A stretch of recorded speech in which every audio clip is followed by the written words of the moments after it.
Hello, আসসালামু আলাইকুম everyone. কেমন আছো সবাই? আশা করি সবাই ভালো আছো। তোমাদের সবাইকে আবারও স্বাগতম রেস বিএমএস একাডেমির নতুন আরেকটি ভিডিওতে।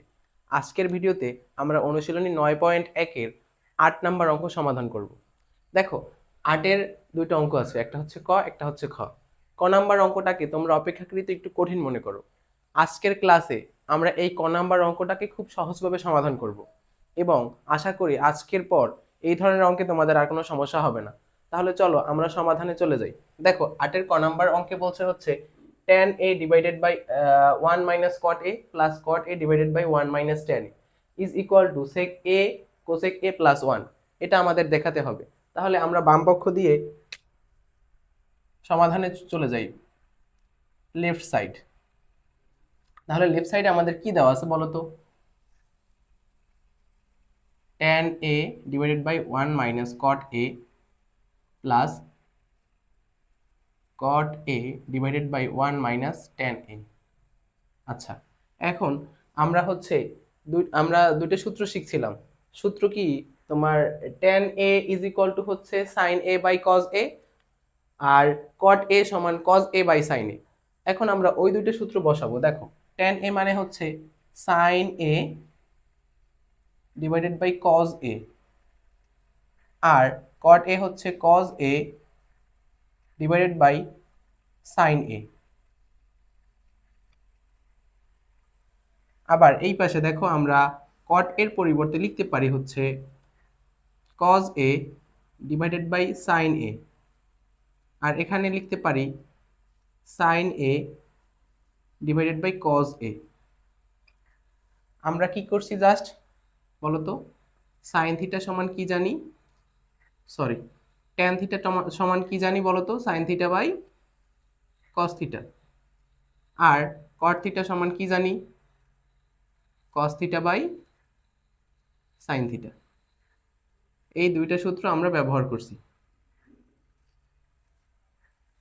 দেখো, পরবর্তী লাইনে আমরা কি করতে পারি? আমরা এটাকে লসাগু করব। তাহলে উপরে কি আছে বলো তো? উপরে আছে হচ্ছে sin a ডিভাইডেড বাই হচ্ছে cos a, আর নিচে 1 এর নিচে একটা 1 আছে আর sin a আছে। sin a আর 1 এর লসাগু হচ্ছে sin a। ঠিক আছে, এখন 1 এর নিচে যেহেতু 1 আছে, তাহলে এই 1টাকে এই 1 এর সাথে গুণ করতে, সরি, sin এটাকে 1 এর সাথে গুণ করতে হবে। তাহলে sin a যদি 1 এর সাথে গুণ করি তাহলে হবে sin a, তারপরে দিতে হবে মাইনাস। দেখো, সাইন এ কাটা যায়। আমাদের নিয়ম হচ্ছে লসাগু করার, এই নিচে যে তোমার হচ্ছে হরটা থাকবে না, এই হরটা দিয়ে এই লসাগুরে ভাগ করতে হবে। তাহলে সাইন এ যদি ভাগ করি তাহলে কাটাকাটি যায়, থাকে কি cos a প্লাস উপরে যা আছে লিখে দাও cos a, আর নিচে হচ্ছে সাইন এ। আর এই 1 এবং cos এর লসাগু হচ্ছে cos a, আর এই cos a 1 এর সাথে গুণ হবে। তাহলে cos a যদি 1 এর সাথে গুণ হয় তাহলে হয় cos a মাইনাস এই cos a কাটাকাটি যায়, থাকে sin a। বুঝতে পারছো? আশা করি সবাই বুঝতে পারছো। দেখো, আমরা পরবর্তী লাইনে কি করতে পারি? পরবর্তী লাইনে আমরা করতে পারি হচ্ছে তোমার এটাকে উল্টে দিতে পারি। তাহলে এখানে থাকে, উপরে থাকে হচ্ছে sign A divided by cos a into, যদি উল্টে যায় মানে আমরা গুণ দিই তাহলে নিচেরটা উপরে চলে যাবে, উপরেরটা নিচে চলে আসবে। তাহলে উপরে যাবে সাইন এ আর নিচে আসবে হচ্ছে sign A minus cos a। বুঝতে পারছো? আচ্ছা, এই পাশে দেখো উপরে আছে কি বলতো? cos a divided by sine a, আর যদি গুণ দেই তাইলে এই cos a উপরে চলে যাবে। তাহলে cos a আর নিচে চলে আসবে হচ্ছে cos a minus sine a। আচ্ছা, দেখো ভাইয়ারা, আমরা এখন এই পাশে চলে যাই, এই পাশে সমাধানে চলে যাই। একটু খেয়াল করো সবাই। এখন আমরা যদি হচ্ছে এখানে সাইন এ আর সাইন এ গুণ করি তাহলে কি হবে বলো তো? সাইন এ এবং সাইন এ গুণ করলে হবে সাইন স্কোয়ার এ, আর নিচে হচ্ছে আমাদের এইটা আর এইটা গুণ করলে হবে cos a ইন্টু কি আছে বলো তো? Sign A minus cos a, sine A minus cos a। বুঝতে পারছো? আবার দেখো এখানে যদি আমরা হচ্ছে cos a R cos a গুণ করি তাহলে কি হবে বলো তো? cos a গুণ করলে হবে cos স্কয়ার a, আর নিচে যদি আমরা এই দুইটাকে গুণ করি তাহলে কি হবে বলো তো? sin a ইনটু, এখন এখানে একটা জিনিস খেয়াল করো, আমাদের এপাশে আছে হচ্ছে sin a minus cos a, কিন্তু এপাশে আছে হচ্ছে cos a minus sin a। এখন আমরা এই cos a minus sin a কে যদি ওর মতো বানাতে যাই তাহলে আমাদের কি করতে হবে বলতে পারো? আমাদের একটা মাইনাস সাইন কমন নিতে হবে। তাহলে মাইনাস সাইন যদি আমরা কমন নেই তাহলে কি হবে বলো তো? sin a minus cos a। Minus sine common নেওয়া মানে হচ্ছে প্রত্যেকটার সাইন চেঞ্জ হয়ে যাওয়া। তোমরা এখন প্রশ্ন করতে পারো আমরা এটা কিভাবে বুঝবো? তোমরা যখন প্র্যাকটিস করবে তখন অটোমেটিক বুঝে যাবে যে কোন লাইনের পর কোন লাইন আমাদের করতে হবে। এখন দেখো আমরা উপরে সাইন এ স্কোয়ার এ লিখলাম আর নিচে হচ্ছে cos A into sign A minus cos এ। এখন দেখো ভাইয়ারা এই যে মাইনাস সাইনটা আছে না, এই মাইনাস সাইনটা এই প্লাস সাইনের সাথে গুণ হয়ে কি হয়ে যাবে? প্লাসে মাইনাসে মাইনাস, আর উপরে আছে কজ স্কোয়ার এ আর নিচে এই sine A into sign A minus cos A. বুঝতে কি পেরেছো? এখন দেখো আমরা পরবর্তী লাইনে কি করতে পারি, এটা আর এটা লসাগু করতে পারি না বলো তো? অবশ্যই পারি। দেখো তাইলে কি করতে পারি, কজ এ লসাগু মানে কি, এখানে একটা এ দেই নাই, লসাগু মানে হচ্ছে কমনটা আমরা একবার লিখব, আর কমন ছাড়া যেগুলো আছে ওইগুলোকে আমাদের দুইবারই লিখতে হবে। দেখো এখানে কজে আছে এখানে সাইনে আছে, তাহলে দুইটার সাথে কোনো মিল নেই, এর জন্য আমরা দুইটাই নিছি। আর এখানে সাইন এ আছে এখানে sine A minus cos A আছে, তাইলে দুইটা দিয়ে আমরা একটা নিলেই হবে, তাইলে sine A minus cos A. বুঝতে পারছো? আচ্ছা তাহলে দেখো এখানে একটু খেয়াল করো, এখানে একটু খেয়াল করো, এখানে আছে হচ্ছে cos a into sign A minus cos এ, এখানেও আছে cos a into sign A minus cos এ। এইটুকু অংশ আর এখান থেকে এইটুকু অংশ কাটা যাবে, বাকি থাকে কে বলতো? বাকি থাকে হচ্ছে সাইন এ। আর এখানে এই যে অংশটুকু, এই অংশটুকু কিন্তু এখানেও আছে, তাহলে তোমার হচ্ছে লসাগু করা মানে কি এটাকে এটা দ্বারা ভাগ করা, তাহলে ভাগ করলে আমাদের বাকি থাকবে হচ্ছে সাইনে, আর এই সাইনে উপরের যে লব আছে না এই লবের সাথে গুণ হবে, তাহলে সাইন স্কোয়ার এ উপরে আছে আর নিচে আছে সাইন এ, তাহলে দুইটা সাইন স্কোয়ার এ আর তোমার হচ্ছে আর একটা সাইন এ, তাহলে গুণ করলে হবে সাইন কিউব এ মাইনাস, এখানেও সেম জিনিস, এটাকে যদি আমরা এটা দ্বারা ভাগ করি বাকি থাকবে হচ্ছে কজ এ, তাহলে কজ এ আর এই কজ স্কোয়ারে যদি গুণ করি তাহলে হবে কজ কিউব এ। বুঝতে পারছো? আশা করি সবাই বুঝতে পারছো। দেখো আমরা এটা একটু মুছে নেই।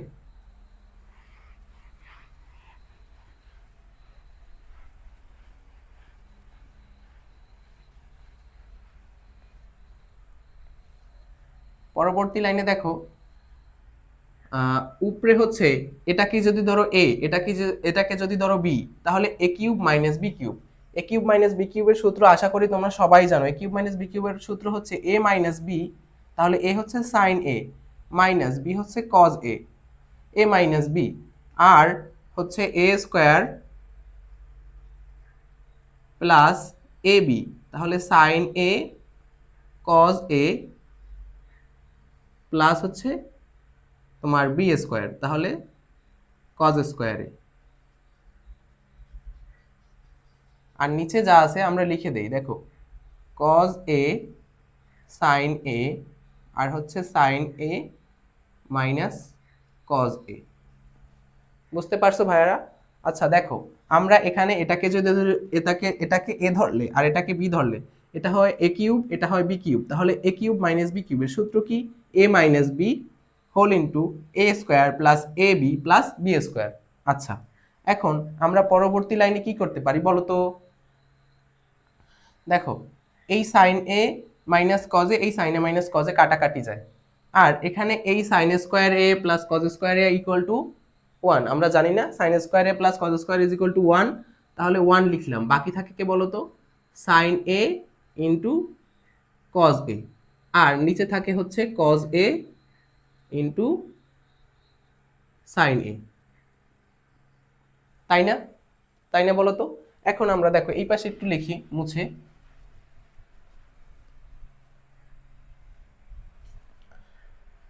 দেখো এখন এই তোমার হচ্ছে 1 প্লাস সাইন এ কজে আছে আর নিচে আছে কজে সাইন। এখন এই 1 কে আমরা ওর সাথে একবার দিব আর এই সাইন এ কজে কে ওর সাথে একবার দিব, তাইলে আমরা আলাদা আলাদা করো। দেখো 1 by cos A into sign A plus sin A into cos A, আর নিচে হচ্ছে কি cos A into sign A. এখন দেখো ভাইয়েরা এইটা আর এটা কিন্তু সমান, তাইলে এটা এটা কাটাকাটি যায়। এ পাশে থাকে কি 1 ডিভাইডেড বাই হচ্ছে cos A into sign A, আর এ পাশে থাকে হচ্ছে 1। বুঝতে কোনো সমস্যা নেই আশা করি। তাহলে দেখো এখন আবার আমরা এই 1 এর সাথে ওকে আলাদা করব, ওকে আলাদা করব, তাহলে 1 by cos A into 1 by sine A plus 1। ঠিক আছে, এখন দেখো 1 বাই কজ এর পরিবর্তে আমরা কি লিখতে পারি? কজ কার বিপরীত বলো তো? কজ হচ্ছে সেকের বিপরীত, তাহলে 1 বাই কজ এ মানে হচ্ছে sec A into 1 by sine A মানে হচ্ছে সাইন কার বিপরীত? Cosec A plus 1। এখন আমাদের প্রমাণে চাইছে কি বলতো? Sec A plus cosec A, sorry sec A into cosec A plus 1। আমাদের প্রমাণ কিন্তু হয়ে গেল। আমরা লিখতে পারি is equal to right side. বুঝতে পারছো? আমরা যতটুকু ভেঙে করা যায় ততটুকু ভেঙে করছি। তোমরা ক্লাসটা আবার একটু দেখে নিবে, তাহলে এই অঙ্কতে আর তোমাদের কোনো সমস্যা হবে না। এখন চলো আমরা খ নাম্বার অঙ্কে চলে যাই। দেখো ভাইয়ারা, আমাদের 8 নাম্বারের খ নাম্বার অঙ্কে দেওয়া আছে হচ্ছে 1 বাই 1 প্লাস ট্যান স্কোয়ারে প্লাস 1 বাই 1 প্লাস কট স্কোয়ারে ইজ ইকুয়াল টু 1 প্রমাণ করতে হবে। তাহলে আমরা লেফট সাইড দিয়ে শুরু করি। আমরা এটাকে খুব সহজেই সমাধান করতে পারবো। একটু লক্ষ্য করো, দেখো আমরা লেফট সাইডে কি দেওয়া আছে একটু লিখি। 1 বাই 1 প্লাস ট্যান স্কোয়ারে, এটা দেওয়া আছে না বলো তো? আচ্ছা, প্লাস 1 বাই 1 প্লাস কট স্কোয়ারে। আচ্ছা, এখন দেখো আমরা সূত্র শিখছিলাম কি বলতো? 1 প্লাস ট্যান স্কোয়ারে মানে কি আমরা শিখছিলাম না? Sec square A is equal to 1 plus tan square A. যারা এই সূত্র জানো না তারা আমার হচ্ছে এই ত্রিকোণমিতিক প্লে লিস্টের প্রথম ভিডিওটা একটু দেখে আসবে, সহজে কিভাবে সূত্র মনে রাখা যায়। তাহলে সেক স্কোয়ারের পরিবর্তে আমরা হচ্ছে 1 প্লাস ট্যান স্কোয়ার এ পাই। তাহলে 1 প্লাস ট্যান স্কোয়ারের পরিবর্তে আমরা কি লিখতে পারি বলো তো? 1 বাই সেক স্কোয়ারে লিখতে পারি না বলো তো? পারি। এখন দেখো 1 বাই 1 প্লাস কট স্কোয়ারের এর পরিবর্তে আমরা লিখতে পারি কোসেক স্কোয়ারে। আমরা কোসেক স্কোয়ার থিটার সূত্র কি পড়ছিলাম? 1 প্লাস কট স্কোয়ার এ। তাহলে আমরা হচ্ছে কি লিখতে পারি? 1 প্লাস কট স্কোয়ারের পরিবর্তে আমরা লিখতে পারি কোসেক স্কোয়ারে, তাই না বলো? আচ্ছা, এখন দেখো আমরা 1 বাই সেক, 1 বাই সেক কার বিপরীত? সেক কার বিপরীত বলো তো? বলো তো ভাইয়ারা? সেক হচ্ছে কজের বিপরীত, সেক হচ্ছে কজের বিপরীত। তাহলে 1 বাই সেক স্কোয়ারের পরিবর্তে আমরা লিখতে পারি কজ স্কোয়ারে, তাই না? আর 1 বাই কোসেক স্কোয়ারের পরিবর্তে আমরা লিখতে পারি সাইন স্কোয়ারে। তাহলে দেখো ভাইরা, sign square A plus cos square is equal to 1 is equal to right side. এই হয়ে গেল আমাদের 8 খ নাম্বার অঙ্ক সমাধান মাত্র 3 লাইনে। আশা করি বুঝতে পারছো। পরবর্তী ভিডিওতে আমরা 9 নাম্বার এবং 10 নাম্বার অঙ্ক নিয়ে আলোচনা করব। ততক্ষণ পর্যন্ত সবাই ভালো থাকো, সুস্থ থাকো। আল্লাহ হাফেজ।